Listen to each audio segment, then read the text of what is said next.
Hola estudiantes, sean muy bienvenidos a nuestra primera clase del curso de necropsia forense, un contenido extremadamente increíble, llama incluso mucha atención. Creo que todos aquí ya han oído hablar al menos de necropsia o ya han estudiado un poco sobre necropsia. En general, todos tienen una ligera noción de lo que es.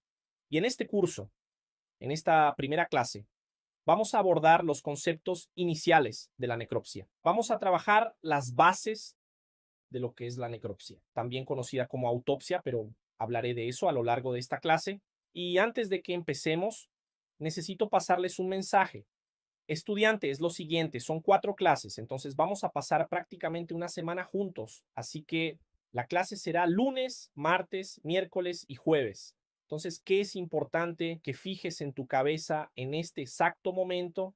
Esta primera clase será una clase de base, será una clase donde vamos a empezar a construir tus conceptos iniciales de lo que es la necropsia. Mucha gente llega aquí, cae en este curso, principalmente en esta primera clase, con una ansiedad excesiva. Las personas llegan aquí queriendo ver procedimientos prácticos y en realidad necesitamos preparar el terreno para que cuando lleguemos a la contextualización práctica, recuerdes las bases, los pilares de lo que aprendimos. Así que controla tu ansiedad y sabe que sí, tendremos aquí la demostración práctica en video de cómo funcionan técnicas de necropsia, modos de apertura, técnicas de apertura de la parte del cráneo, cómo funciona la observación de los órganos internamente y por qué se hace eso. Es muy importante que controles tu ansiedad en este momento. También es importante que sepas que sí, esta clase tendrá resumen. Todas las clases tienen resumen. Este resumen será enviado allí en nuestro grupo de WhatsApp. Si estás aquí en esta clase, es porque ya estás en nuestro grupo de WhatsApp y al final de la clase enviamos el resumen de lo que aprendimos allí en el grupo de WhatsApp. Este es el momento perfecto para que tomes cuaderno y bolígrafo, porque hay cosas que voy a desarrollar aquí en la clase que no están en la diapositiva. Así que vamos a hacer esta clase más bien en formato de charla. Obviamente no puedo parar para responder chat. Entonces vamos a seguir esta clase de conforme vaya mostrando los contenidos aquí. Hay cosas que me vendrán a la cabeza y entonces es importante que si ves que no está en la diapositiva, hagas la anotación ahí en tu cuaderno. Otra cosa también, si estás aquí en esta clase, etiquétanos en las redes sociales, pon allí @Universidad Forense en Instagram, publica una historia que estás aquí. ¿Por qué? Porque vamos a hacer que esto sea una comunidad de personas interesadas en estudiar. Estás invirtiendo en tu futuro y yo valoro mucho eso. Entonces, mensajes dados, ya podemos dar inicio, comenzar con este contenido increíble que es la necropsia. ¿Están preparados? ¿Todo listo? Bueno, estudiante, para hablar de necropsia, necesitamos entender cómo surgió la necropsia en la humanidad. Nuestro profesor. ¿Será que no fue alguien que simplemente abrió a una persona así de la nada? Entonces, de eso es de lo que vamos a hablar ahora. El ser humano, en general, siempre ha tenido una curiosidad acerca de lo que tiene dentro de sí mismo. La historia del ser humano con la necropsia comenzó hace 4000 años antes de Cristo, donde el ser humano empezó a tener lecciones anatómicas a partir de animales muertos. Entonces, para entender el inicio de esos estudios anatómicos, ¿qué es un estudio anatómico? Estudio de la anatomía. ¿Qué es anatomía? Cuerpo. Vamos a retroceder a los tiempos antiguos. La anatomía, como la conocemos hoy, tiene sus raíces en la observación y la disección de animales muertos. ¿Perfecto? Profesor, ¿qué es disección? Verás aquí. En aquel tiempo, la gente no tenía acceso a tecnología médica como la que tenemos hoy, varias tecnologías modernas. Entonces, muchas de las primeras lecciones anatómicas surgieron a partir de observaciones de animales que morían naturalmente o eran cazados. Entonces, los agricultores, los cazadores y otros individuos comenzaron a prestar atención, comenzaron a observar la estructura interna de estos animales y entonces comenzaron a notar similitudes y diferencias en sus órganos y en sus sistemas. Entonces, hablando sobre la anatomía comparada, estas observaciones llevaron a nosotros al desarrollo de la anatomía comparada, que estudia justamente las similitudes y diferencias en la estructura de diferentes especies. Ese fue un paso muy importante. ¿Por qué? Porque permitió que los eruditos de la época hicieran inferencias sobre la anatomía humana.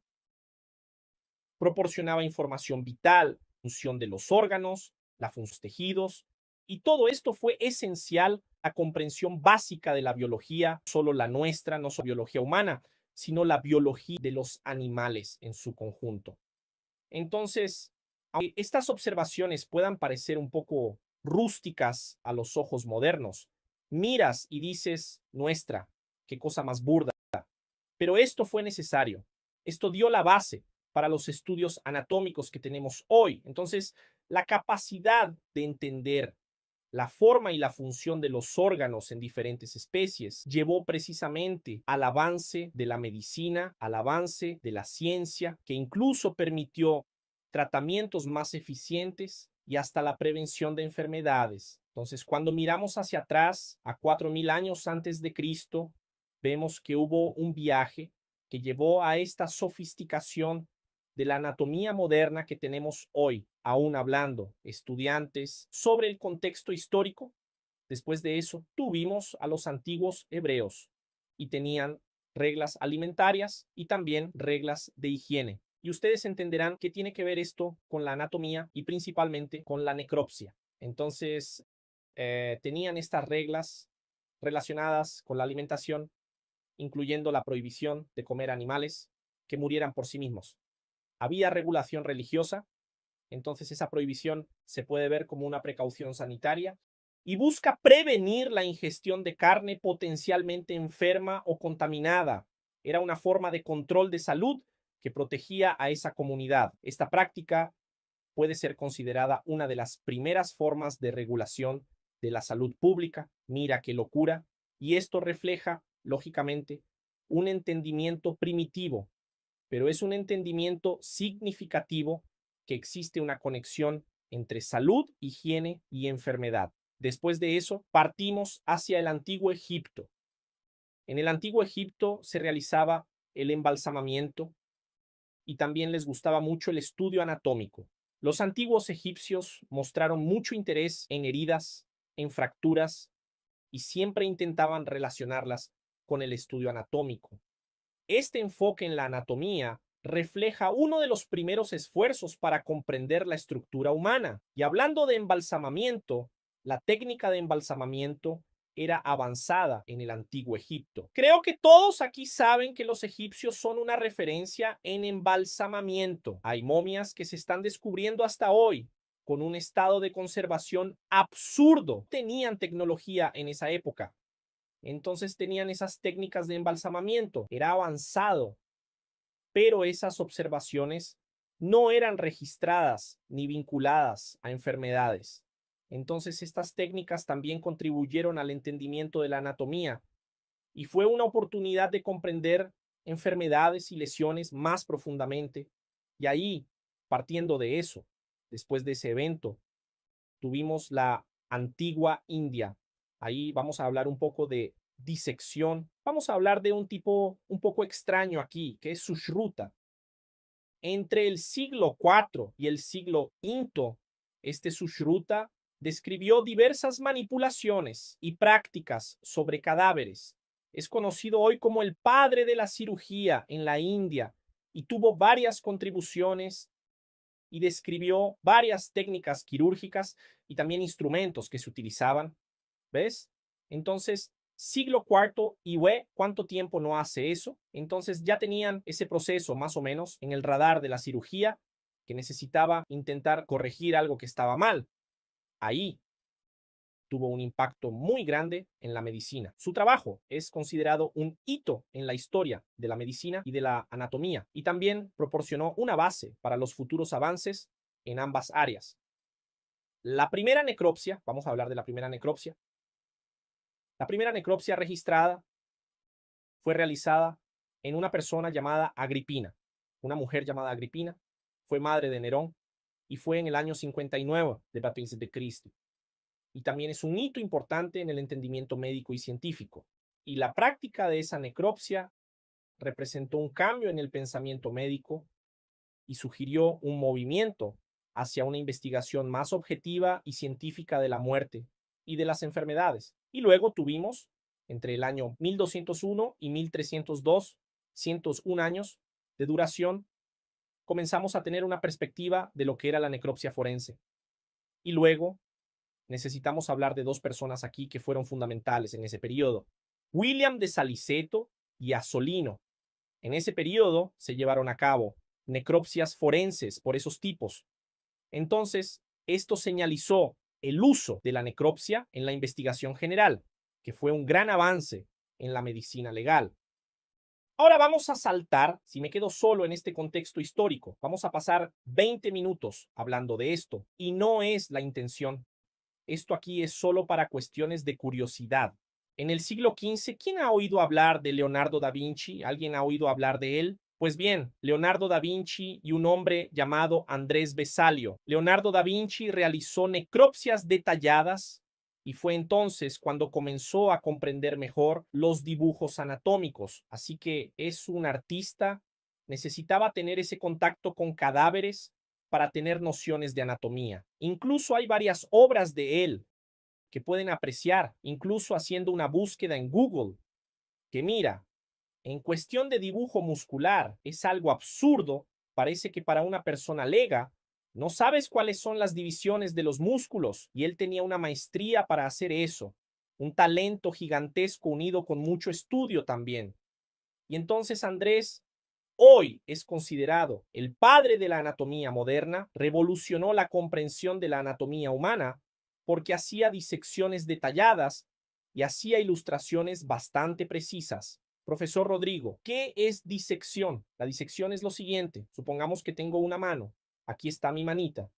Disecar la mano es hacer la exposición de los músculos, los nervios, los huesos, para que podamos entender de dónde viene eso y a dónde va.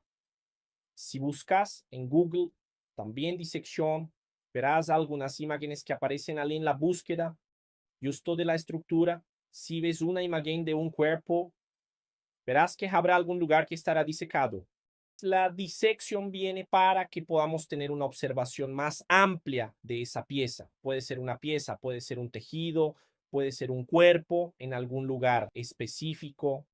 En fin, muchas cosas han estado sucediendo a lo largo del tiempo hasta llegar a lo que es hoy. ¿Cuál es el concepto de necropsia? La necropsia, que a menudo se refiere como autopsia, y ya explicaré la diferencia, es el proceso de la medicina que involucra la inspección detallada de un cuerpo después de la muerte.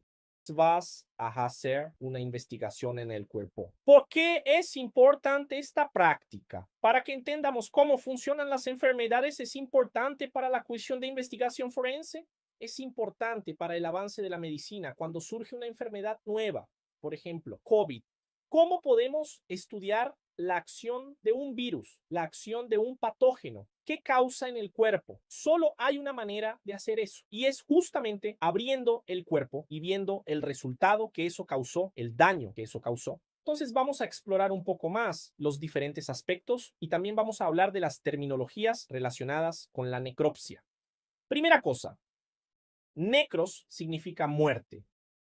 Y pesia significa ver, significa vista. Entonces el término necropsia viene de las palabras griegas necros, que es muerte, y opsis, que es vista, y refleja la observación y el estudio de un cuerpo muerto. No es de un cuerpo vivo, sino no tendría necro. Entonces, el examen necroscópico es la investigación sistemática de un cuerpo después de la muerte. Entonces, hacemos una evaluación externa, es decir, lo que podemos ver, y también una evaluación interna para determinar la causa de la muerte o identificar cualquier enfermedad o lesión. Ahora, hablando de autopsia. La autopsia es el estudio de uno mismo. Cuando decimos auto, yo soy autosuficiente, estás diciendo que tú mismo eres suficiente. Entonces, ese término autopsia no es 100% correcto, no es incorrecto. Pero los profesionales del área hablan de necropsia porque un cadáver no puede hacer una autopsia, no puede hacer un estudio de sí mismo. Pero entendemos que autopsia es un nombre que se ha popularizado y hoy todo el mundo lo conoce como autopsia, pero ya no más. Es necropsia, perfecto. La necropsia proporciona esas señales valiosas sobre la condición de salud de la persona, principalmente antes de la muerte. Perfecto. Entonces vamos a avanzar ahora para comenzar a diseccionar esto juntos. Vamos allá. Vamos a hablar sobre necropsia anatoclínica, también conocida como necropsia anatomopatológica o no judicial. Entonces hay tres términos ahí que significan básicamente lo mismo. Entonces, este es un tipo de examen post-mortem, sucede después de que la persona muere y se realiza principalmente por razones médicas y educativas. Guarda eso en tu cabeza, anótalo, es importante. Entonces se enfoca en comprender las patologías que llevaron a la muerte y sus posibles complicaciones también. Vamos a entender los aspectos principales. Este tipo de necropsia es hecha por un médico anatomopatólogo. Entonces él está especializado en anatomopatología. El foco tiene un foco especial. Él da una atención especial al análisis de tejidos y órganos para determinar la naturaleza y la extensión de las enfermedades. Perfecto. ¿Cuál es el objetivo de la necropsia anatomopatológica? Es comprender la enfermedad, así obtenemos información sobre la naturaleza y la extensión de esa patología. ¿Cómo funcionan las complicaciones de esa patología? Podemos analizar las consecuencias, investigamos la enfermedad y vemos sus impactos tanto a corto como a largo plazo y principalmente mejoramos el diagnóstico. Por lo tanto, contribuir a la precisión del diagnóstico médico es muy importante, porque es a partir de este principio que buscamos una cura para ello. ¿Cuál es la importancia educativa de este tipo de proceso? Es una fuente de aprendizaje, entonces sirve como una especie de escuela, digamos así, en la enseñanza de la patología y también sirve en la formación de médicos, proporciona conocimiento práctico y detallado sobre las enfermedades. Perfecto. Ahí tenemos otro tipo de necropsia. Entonces aquí ya comenzamos a separar las cosas. Aquí tenemos la necropsia forense o médico legal o también judicial. La necropsia forense es un tipo de necropsia realizada para fines legales. Necesitas guardar esta información. También puede ser tema de concurso. Perfecto. A diferencia de la necropsia anatomoclínica, el objetivo de la necropsia forense es determinar la causa de la muerte en casos que involucren posibles crímenes, negligencias. Profesor Rodrigo, ¿qué significa negligencias? A veces la persona estaba en el hospital y no recibió el tratamiento adecuado. Entonces vamos a explorar mejor estos principios, estos aspectos. Quien realiza la necropsia forense es un médico forense o un profesional también de patología forense. Lógicamente también tenemos el auxiliar de necropsia y el técnico de necropsia. Básicamente son los mismos profesionales, solo cambia la nomenclatura. Entonces el auxiliar y el técnico van a hacer la función de asistir al médico forense. En la vida real, sabemos que en la ejecución de la función es un poco diferente. A veces el médico termina solo firmando, el médico forense, pero no puedo generalizar porque no estoy dentro de todos los IML de Brasil. Entonces, no se puede poner todo dentro de una caja. Hay profesionales excepcionales hoy en día en lo que respecta a forense. Entonces, quien realiza es un médico forense o patólogo forense ese tipo de necropsia. ¿En qué circunstancia? ¿Por qué motivo? Generalmente es caso de muerte sospechosa, muerte violenta, muerte accidental o muerte que no tenga relación con causas naturales. No fue natural el fallecimiento de esa persona. Y el objetivo de la necropsia forense es determinar la causa de la muerte, descubrir cómo y por qué ocurrió esa muerte. también tiene como función recoger evidencias. Esas evidencias que se recogen van a ser utilizadas en procesos judiciales. Cuando hablamos de forense, necesitas fijar en tu cabecita que tiene que ver con foro. Entonces, foro ya lo alineamos con qué? Con el proceso, con la parte procesal. Entonces, cuando ocurre un fallecimiento violento, va a tramitar un proceso detrás de eso. Alguien necesita ser responsabilizado. Alguien necesita ser castigado. Perfecto. Voy muy rápido. ¿Está todo bien? Genial. Entonces, estudiantes, esas evidencias también ayudan en la investigación criminal. Proporcionan información que es muy valiosa y ayuda a la policía y a los fiscales a continuar la investigación. Tiene importancia en la justicia también. ¿Por qué? Porque todo esto busca la verdad. Es fundamental la búsqueda de la verdad en casos criminales. Apoya al sistema legal también. Entonces, tenemos ahí el sistema legal. Cuando hablamos de sistema legal, nos estamos refiriendo a jueces, a jurados que toman decisiones basadas en qué? En las evidencias. Una persona es llamada a un tribunal, va a pasar por un proceso. Perfecto. Y en ese proceso se presentarán frente al juez las evidencias. Puede ser tanto evidencias que contribuyan a que ese individuo sea condenado o que sea absuelto. ¿Qué es la absolución? Que sea considerado inocente, ¿vale? Entonces, todo es en base a documento, a evidencias. No sacamos una información del bolsillo, porque creo que él estaba allí.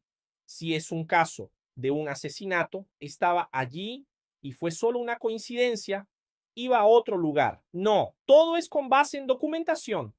Todo el mundo es culpable hasta que se demuestre lo contrario. ¿Perfecto? ¿Cuál es la indicación para realizar una necropsia forense? Como ya dije aquí, son muertes sin una debida explicación.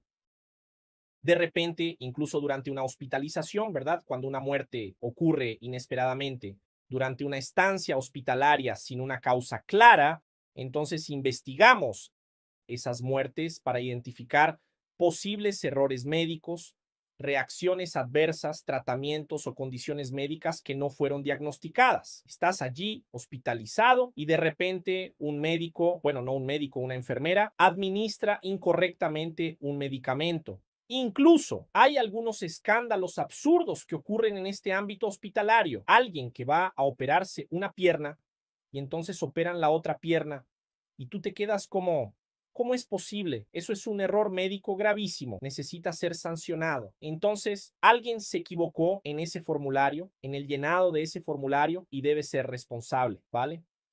Es importante mencionar que la necropsia forense también se utiliza en casos de enfermedades raras, ¿verdad? Pacientes que sufren enfermedades muy inusuales y proporciona información importante sobre la naturaleza de la enfermedad y también ayuda en la investigación y el desarrollo de futuros tratamientos. ¿Perfecto?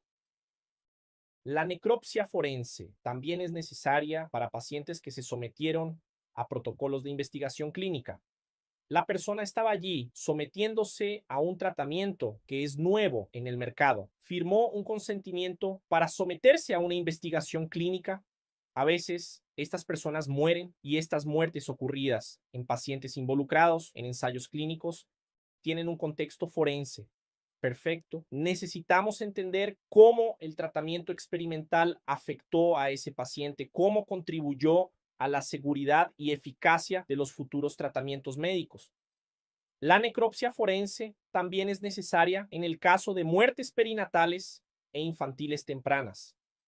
Entonces, en los casos de muertes que ocurrieron poco antes, durante o justo después del nacimiento, perfecto, entender y comprender estas muertes es fundamental para mejorar los cuidados obstétricos y pediátricos. También puede proporcionar información importante para los padres que están en el proceso de duelo, ¿vale?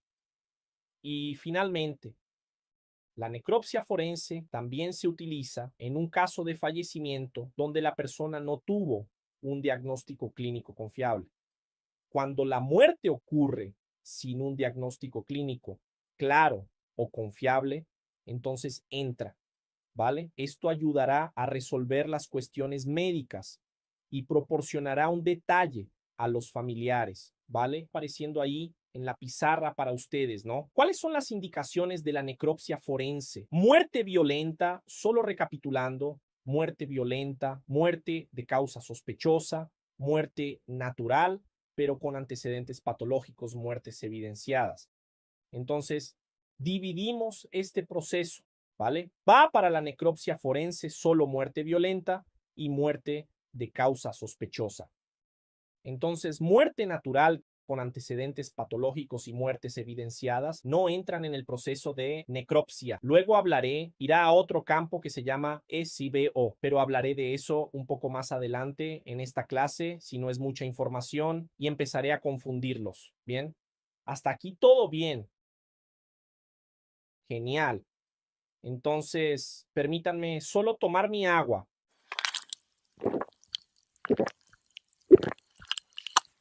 Perfecto, vamos a continuar. Estudiantes, antes de que entremos en las técnicas de necropsias, antes de hablar de los equipos, antes de hablar de los instrumentos, necesitamos hablar de algo que es la base de esta área, que se llama bioseguridad. Entonces, la bioseguridad es un conjunto de medidas y procedimientos técnicos que tienen como objetivo prevenir o minimizar los riesgos inherentes a las actividades que comprometen la salud de una persona, ¿vale? O la salud de los animales, del medio ambiente, o la calidad de los trabajos realizados.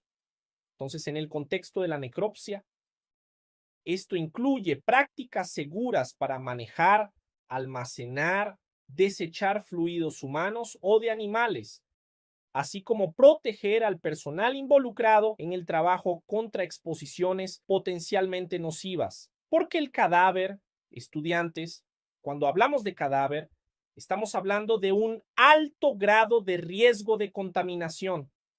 Entonces, cuando estás manipulando un cadáver, tienes un gran riesgo de contaminarte con algo. Por eso es importante que hablemos de bioseguridad aquí, ¿vale? La bioseguridad protege a los profesionales. Entonces, la gente que realiza esos exámenes post-mortem están expuestos a riesgos biológicos, químicos y físicos también. Mantiene la integridad del análisis. Entonces, por ejemplo, la contaminación durante la necropsia puede comprometer los resultados. Los procedimientos de bioseguridad garantizan que la recolección de muestras, la recolección de análisis, es decir, la recolección de muestras que van al análisis, que sean más precisas, que sean más confiables. Y lógicamente esto contribuye a la salud pública.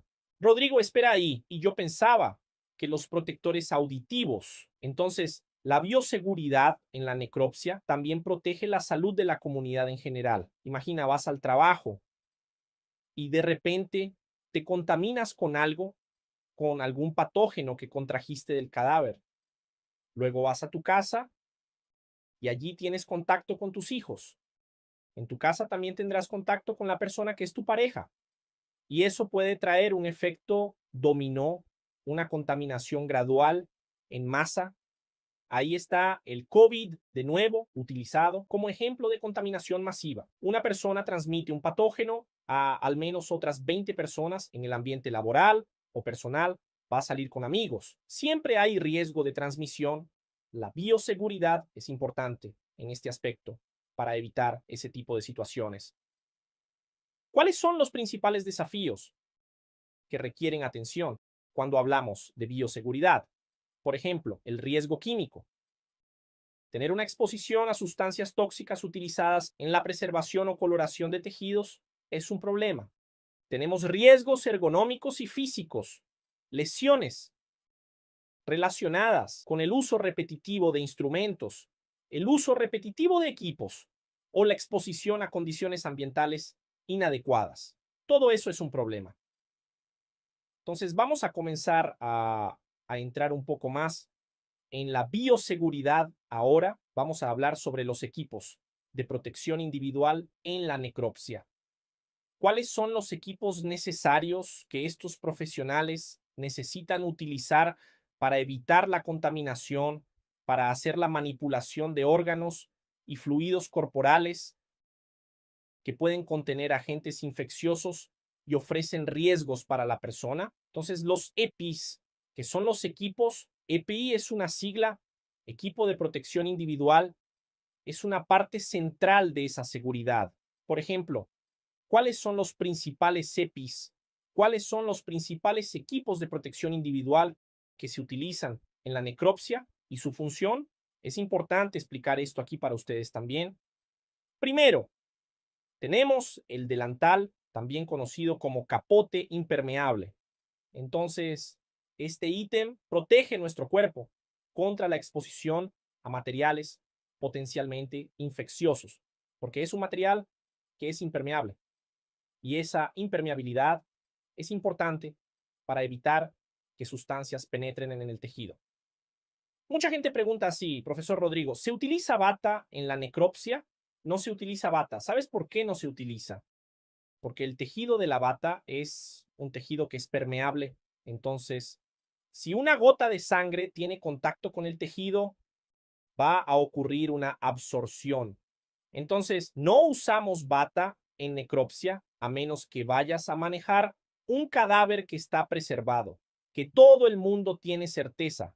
Por ejemplo, las facultades de medicina hacen esa manipulación, tienes certeza de que no hay ningún patógeno, ya está hace mucho tiempo en un tratamiento químico para la preservación de los tejidos en general. Aún hay riesgo. Ahora, el segundo EPI importante, guante de procedimiento. Los guantes protegen las manos. Las manos están siempre en contacto constante con los materiales de estudio o materiales con los cuales un profesional de la necropsia forense va a estar manipulando. Perfecto.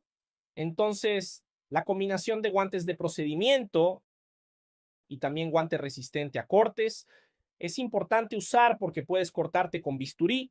Entonces, todo eso es común para protección adicional del profesional. También se utiliza en la necropsia gafas de protección y protectores faciales.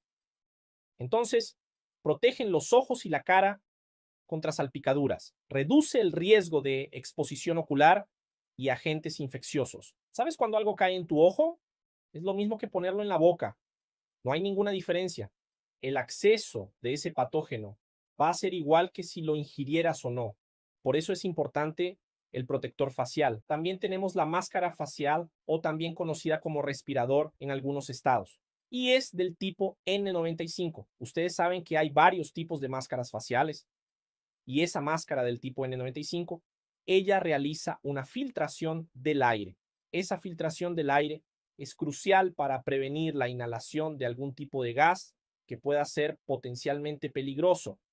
También tenemos la bota de caña larga, que también es impermeable. Entonces, las botas van a proteger nuestros pies y parte de las piernas, porque es larga, tiene un caño largo y son áreas que están en contacto con las sustancias que estarán presentes en el suelo.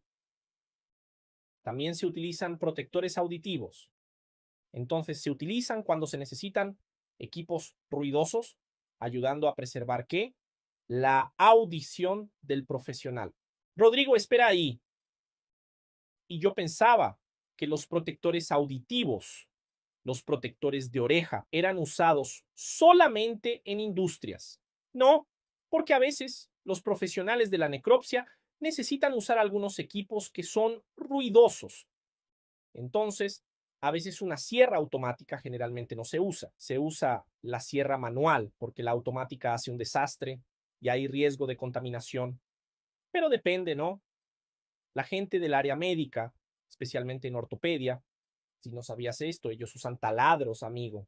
Es una locura. Busca en cirugía de la zona ortopédica. Gente que tiene problemas en la región de la rodilla, condroplastia, patelar. Entonces necesitan hacer el reemplazo de la rodilla, poner allí la rodilla de acero quirúrgico. Entonces tienes que ver cómo se hace eso. Perforan el hueso allí y se usan unos materiales siniestros, amigo. Golpean el martillo allí, tec, tec, tienes que ver cómo es. Entonces, algunos materiales que se utilizan en construcción también se usan en la necropsia.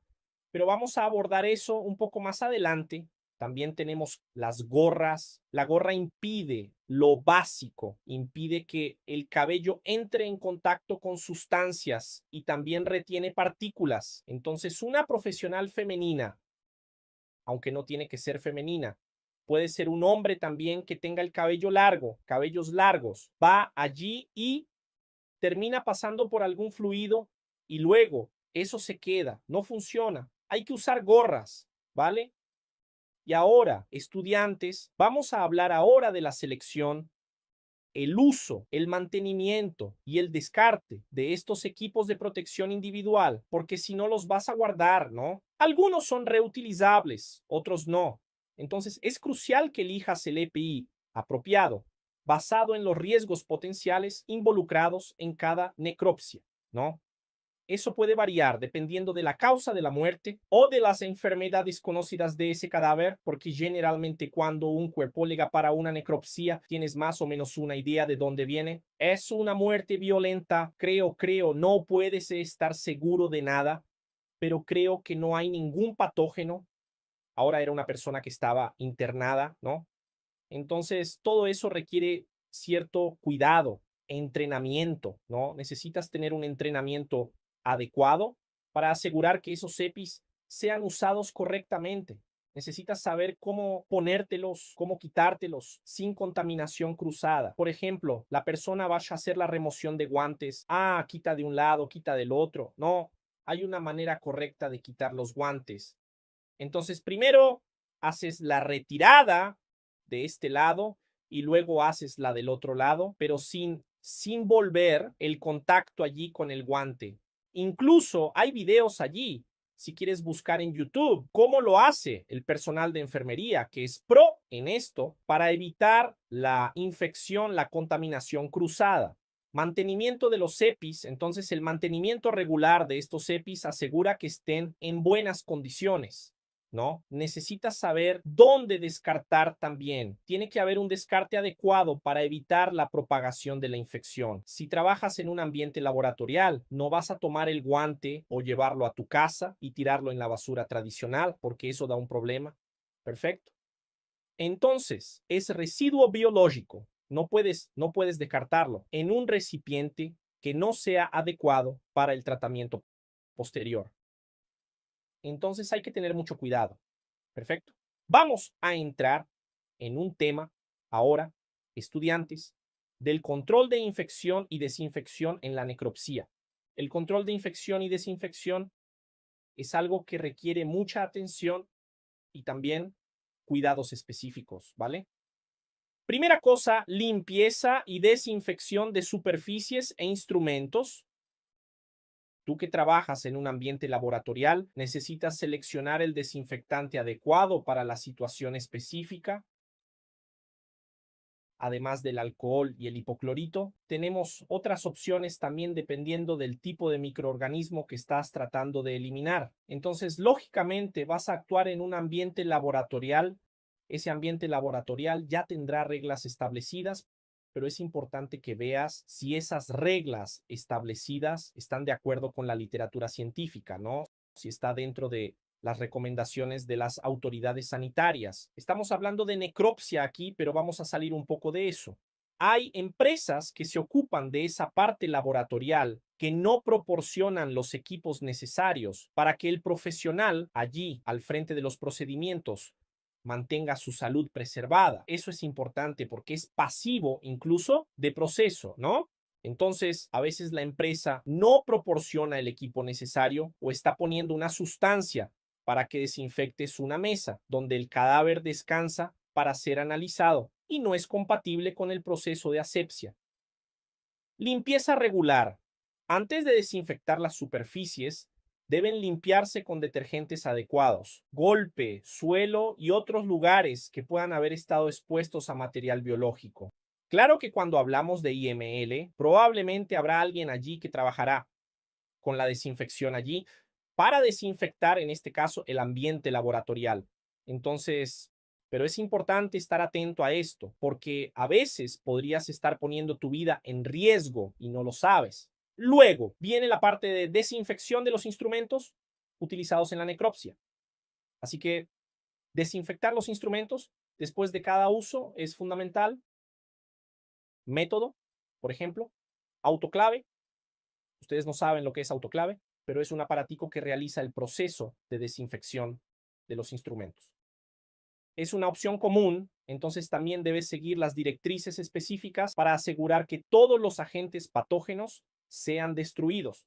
Otro punto, siempre verifique si el proceso de desinfección funcionó, si fue efectivo. Hay pruebas específicas para esto y la falta de eficacia puede comprometer todo el proceso. Entonces, tenemos algunos protocolos para la contaminación con material orgánico. Entonces, Rodrigo, ¿qué pasa si me contamino? Lo primero que harás es identificar y aislar. En caso de una contaminación, el primer paso es identificar y aislar esa área afectada.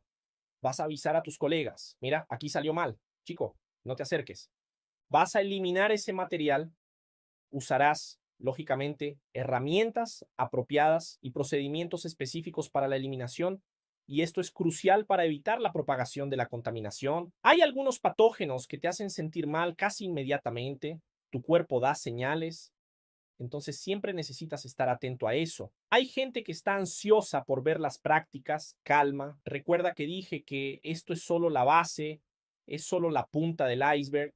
Es un contenido algo denso, es un contenido algo aburrido, pero no solo de práctica vive el hombre. No sirve de nada ver un montón de procedimientos prácticos si no entiendes nada de cómo funcionan. Alguien pregunta, ¿cómo funciona una necropsia? Vas a usar el instrumento X, Y, Z y no sé qué, pero ¿cómo se usa?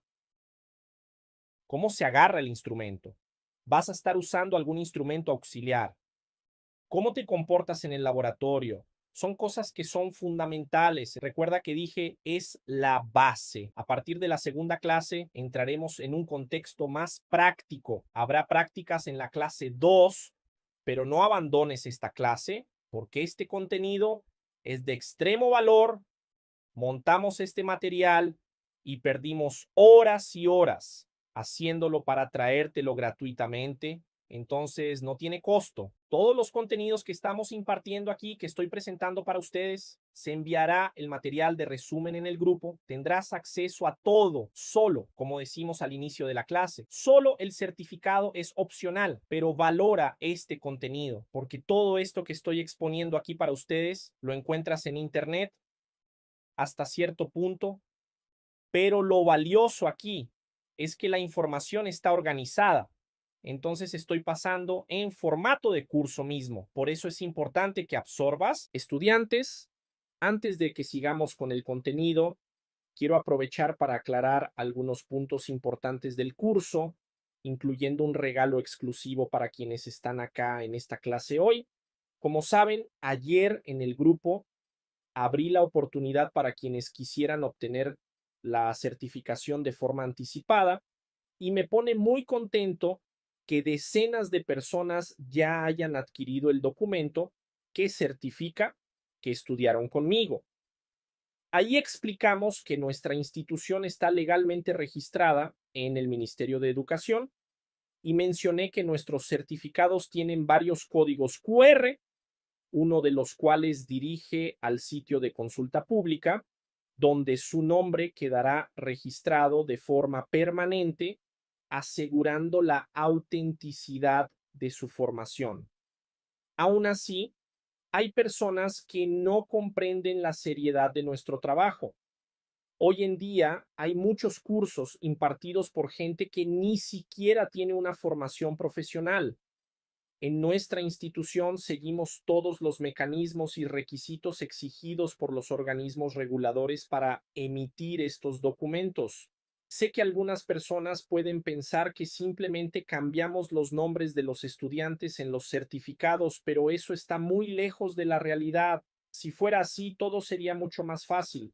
Y justamente por eso abrimos las ventas de la certificación ayer, porque hay todo un proceso y una estructura de trabajo que involucra a 8 personas de distintos departamentos de nuestra institución y de los organismos reguladores. Primero, necesitamos homologar el documento y registrarlo internamente en nuestros sistemas educativos. Después, verificamos los datos para asegurarnos de que no haya errores. porque pasa muy seguido que los alumnos escriben mal su nombre al momento de comprar y eso genera un problema enorme. Si hay alguna inconsistencia, el proceso se reinicia desde cero. Todo tiene que estar correcto para que los organismos reguladores puedan habilitar los nombres en la consulta pública. Por eso abrimos las ventas de la certificación ayer. Cuanto antes la adquieran, antes podremos entregar los certificados debidamente homologados. Reitero una vez más, la certificación tiene validez en todo el territorio latinoamericano, excepto en Cuba y Venezuela. El plazo para comprar es hasta el viernes. Este es el tiempo que tienen para adquirirla, pero tengan en cuenta todo el proceso que hay detrás. Si esperan hasta mañana o hasta el final de la semana, es probable que haya una fila de personas antes que ustedes, lo que puede demorar la emisión de su certificado. Les pido por favor que, si ya decidieron comprar la certificación, lo hagan ahora para que podamos entregarla lo antes posible y sin retrasos. Algo que casi me olvido. Muchos alumnos, cuando reciben el documento, lo imprimen y me envían fotos sosteniendo la certificación. Yo suelo compartir esas fotos en mis historias de Instagram. Solo de la semana pasada hasta hoy, más de 130 personas me han enviado sus fotos. Miren qué lindas imágenes. Así que, si ya recibieron su documento homologado y se sienten cómodos, envíenme su foto por WhatsApp o por mensaje de Instagram y la voy a repostear. Creo firmemente que nuestros logros deben ser celebrados y compartidos, así que me encanta recibir estos registros y también el cariño de cada estudiante que me agradece por el curso. Es por esto que hago lo que hago con tanta pasión. Vi una pregunta en los comentarios. Profesor Rodrigo, ¿y si pierdo el documento digital de la certificación? No se preocupen, nuestro equipo les emitirá otro sin costo alguno. Una vez que compran la certificación, es suya para siempre. Si la pierden, simplemente hablen con nuestro equipo y les enviaremos una nueva copia. Mi equipo va a dejar en los comentarios el enlace para adquirir el certificado. Recuerden que quienes lo adquieran tendrán acceso vitalicio a las grabaciones del curso para siempre. Así que hagan clic en el enlace y aseguren el suyo, estudiantes. Y ahora, una gran noticia para hoy. Quienes compren la certificación hoy mismo van a recibir de regalo un curso completamente gratuito con otro certificado de 20 horas. O sea, 2 certificados por el precio de uno. Pero ojo, esta promoción es solo por hoy. En cuanto el reloj pase la medianoche, la oferta deja de estar disponible. Aprovechen esta oportunidad única. Ahora sí, volvamos al contenido de la clase.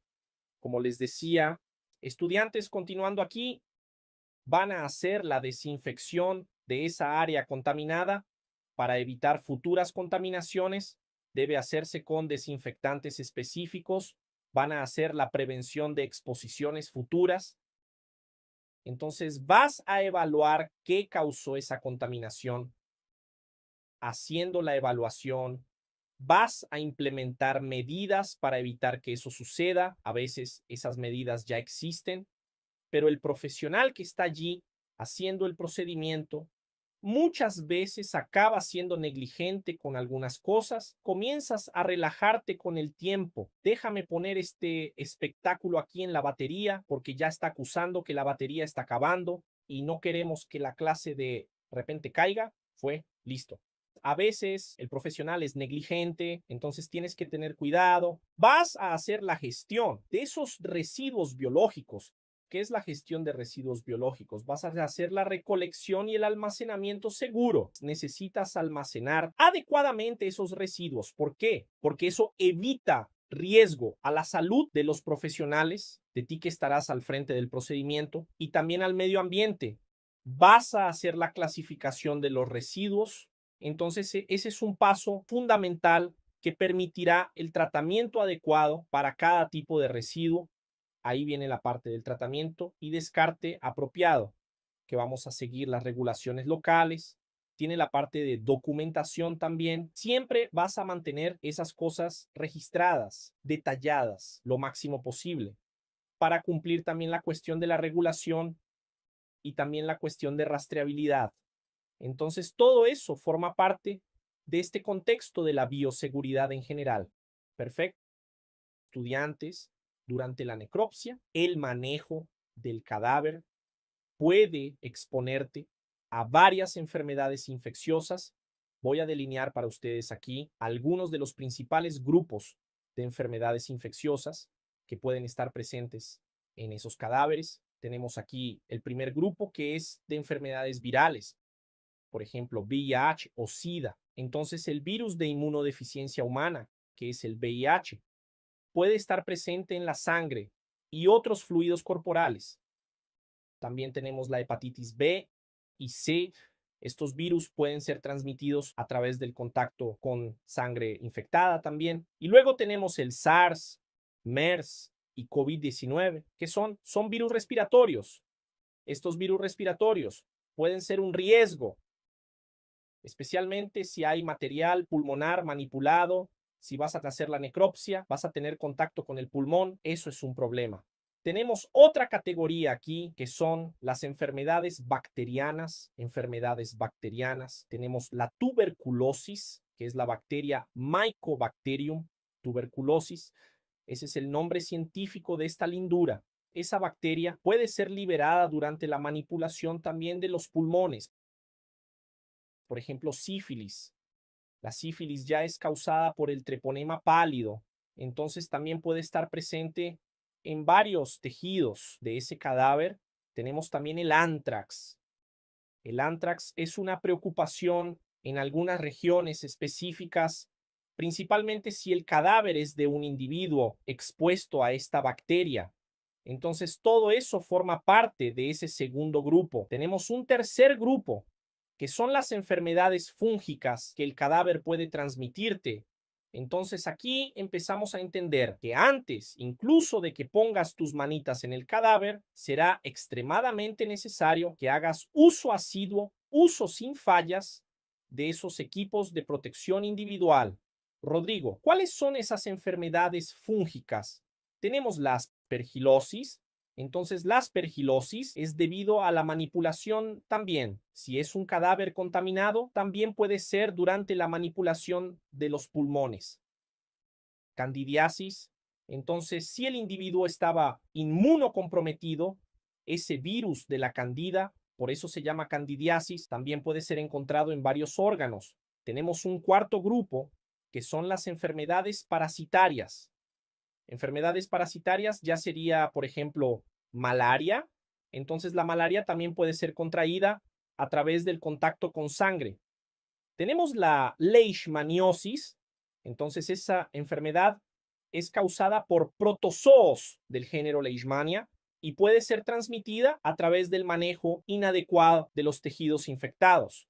Tenemos el quinto grupo, que son las enfermedades priónicas. Tenemos ahí la enfermedad, hasta el nombre es muy difícil de decir, pero la enfermedad de Creutzfeldt-Jakob, que es la CJD. Esa es una enfermedad neurodegenerativa y puede ser transmitida a través del contacto con el tejido cerebral infectado. ¿tá? Obviamente estamos hablando de situaciones aquí bien específicas y hay algunos contextos que hacen que, por ser muy obvio, es raro. Entonces, es solo para que tengan una noción de cuáles son los riesgos de contaminación. Entonces, para evitar, es aquello que siempre hablo, uso riguroso del EPI, utiliza máscara, utiliza guantes, gafas, el delantal impermeable es necesario. Ningún equipo que fue implantado dentro de un proceso de trabajo es en vano, es porque ya ocurrió un accidente antes, es porque alguien ya sufrió las consecuencias de una contaminación anteriormente. Entonces, no subestimes el uso de esos equipos, de verdad, porque si fue colocado allí es porque alguien ya estuvo en apuros en esa situación. Haz las técnicas de manejo de ese cadáver de forma segura. Evita, minimiza la exposición a los fluidos corporales del cadáver. Usa las herramientas adecuadas. Voy a hacer la recolección de ese material biológico aquí y voy a recogerlo con la mano misma. No, recógelo con la pinza. Tenemos tantos equipos instrumentales que inclusive, para ti que no sabes, los instrumentales de la necropsia son varios instrumentales que son comunes con la instrumentación quirúrgica que se utiliza en situaciones quirúrgicas. Obviamente, personal de enfermería que tiene esa especialización sabe bastante. Otra cosa, vacunación. Amigo, necesitas tener tu vacunación al día. En el caso de, por ejemplo, la hepatitis B, hay vacuna y realizar los procedimientos de desinfección de manera adecuada. Entonces, vas a asegurar que todas las superficies, todos los instrumentos sean adecuadamente limpiados, estén debidamente desinfectados. ¿Te imaginas? Agarras un instrumento, terminaste allí el proceso. Tú, en lugar de desinfectar, no lo haces. Dices, ay, qué pereza, no lo voy a hacer. Entonces, te cortas con eso. Tu corazón va a salir por la boca. Porque mira, solo quien ha pasado por esa situación sabe la desesperación que da. Piensas que vas a morir. Entonces, haz lo que llamamos feijão con arroz de manera correcta, que no hay chance de que salga mal, ¿vale? Entonces, bueno, ese es el procedimiento básico, es la base de la necropsia para que podamos avanzar ahora en esos contenidos y entrar en el contexto un poco más práctico. Entonces, vemos que hay una complejidad con respecto al área. Vemos que el proceso de la necropsia comienza mucho antes de la llegada del cadáver.